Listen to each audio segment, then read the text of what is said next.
হরে কৃষ্ণ। আমরা এখন দর্শন করছি ভক্তিবিনোদ ঠাকুরের ভজন কুঠির সানন্দ সুখদ কুঞ্জ। তিনি ডেপুটি ম্যাজিস্ট্রেট রূপে ইংরেজ সময়ে তিনি নিযুক্ত ছিলেন, কিন্তু তার ডেপুটি ম্যাজিস্ট্রেট পদে থাকার কারণ যাতে সংসারের বিভিন্ন বিশিষ্ট ব্যক্তিদের ভগবৎ পাদপদ্মে নিয়োজিত করে জগতের কল্যাণ করা যায়, হরিভক্ত করা যায়, এই কারণে তিনি যুক্ত ছিলেন। পশ্চাতে তিনি এই সানন্দ সুখদ কুঞ্জ গদ্রুমে এসে তিনি গদ্রুম দ্বীপে এসে তিনি ভজন করেন। সেই স্থান,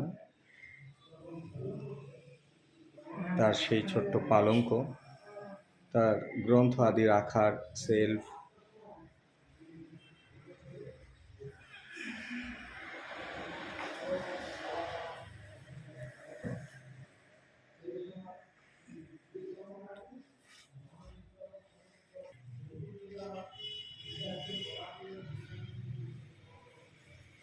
ভক্তিবিনোদ ঠাকুর যখন এখানে ভজন করতেন তখন প্রভুপাদ অর্থাৎ ভক্তিবিনোদ ঠাকুরের পুত্র রূপে যিনি প্রকট হয়েছিলেন জগৎগুরু ভক্তি সিদ্ধান্ত সরস্বতী গোস্বামী ঠাকুর, যিনি এই জগৎকে ভক্তি মার্গ অর্থাৎ গোলকের পথ দেখিয়েছেন, এই হচ্ছে সেই ভক্তিবিনোদ ঠাকুরের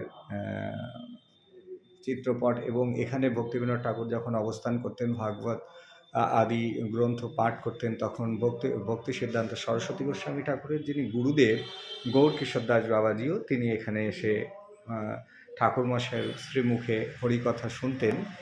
আর সেই স্থান এই দর্শন করছি। এবং ভক্তিবিনোদ ঠাকুরই প্রভুপাদকে অর্থাৎ তৎপুত্রকে তিনি তার গুরুদেবকে হবেন তা নির্দেশ করেন। গৌর কিশোর দাস বাবাজি তার গুরুদেব, এই তার গুরুরূপে তিনি এই সংসারে আবির্ভূত হয়েছিলেন জগৎ কল্যাণের জন্য। আমরা সেই দিব্য স্থান আজকে দর্শনের সৌভাগ্য হয়েছে।